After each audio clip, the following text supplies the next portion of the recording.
wrapping up Conference Championship Sunday, 1. We discussed Tom Brady's future in this week's MMQB, and it's worth pointing out something Bill Belichick said Friday about his own future with the Patriots when he was asked about Robert Kraft's 25th anniversary as owner. Kraft bought the Patriots on Jan. 21, 1994. "We have a good setup here," Belichick said. "He's been very supportive, gives us great opportunity to go out and compete every week. We've done that. I hope we can continue it for a long time." Belichick doesn't say things by mistake, so heed those last 10 words. They mesh with what I'd heard about Belichick's coordinators Brian Flores and Josh McDaniels, as they hit the job market earlier this month. My sense was neither had much clarity on when Belichick might be done.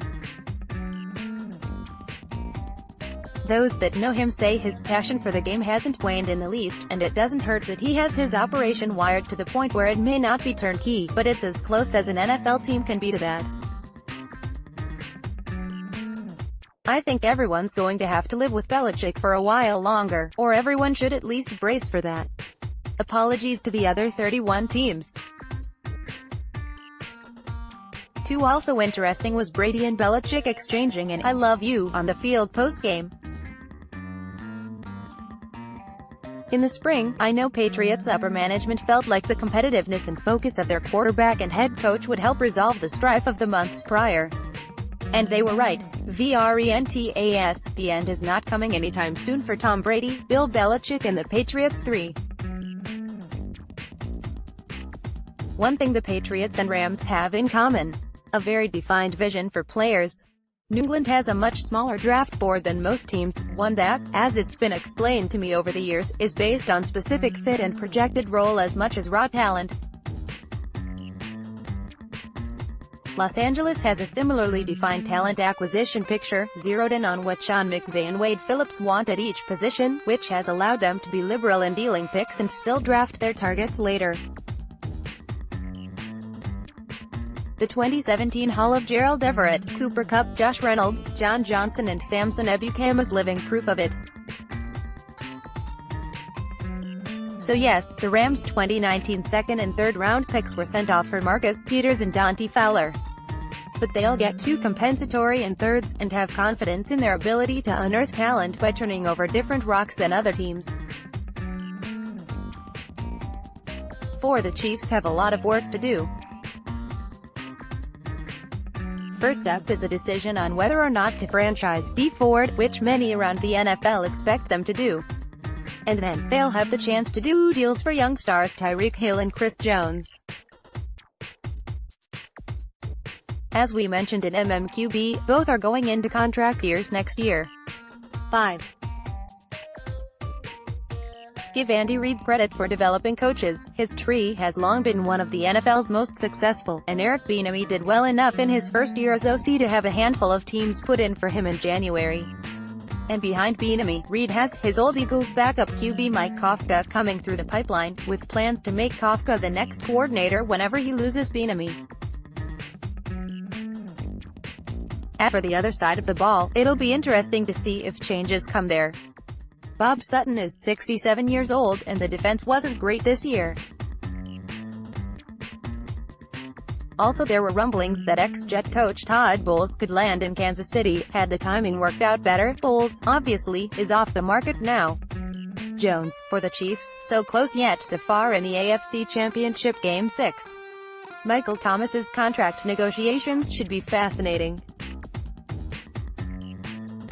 As great as they've been on offense, the Saints have only given one skill position player, other than Drew Brees, a deal averaging 8 figures in their history. That was Jimmy Graham, and he was traded a year after signing that deal. Their philosophy more often than not has been to invest in the line, with the feeling that Brees can make the receivers and backs better. But Thomas is probably the best receiver that Brees has ever had.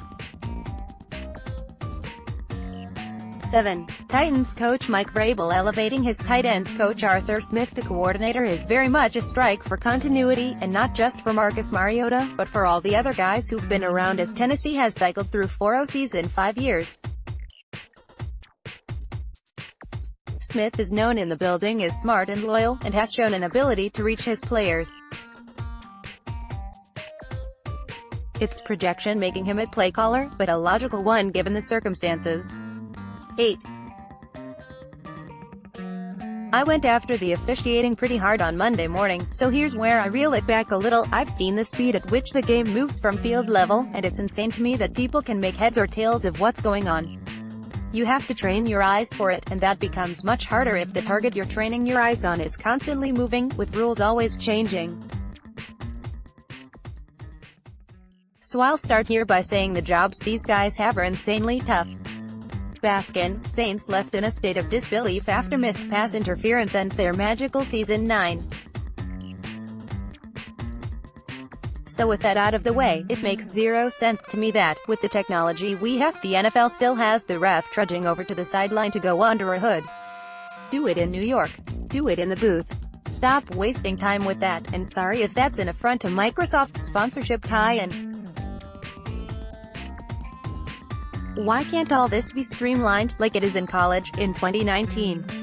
And why is it that we have 55 to 45 calls getting overturned, and obvious misses standing just based on what the competition committee decides should be reviewable?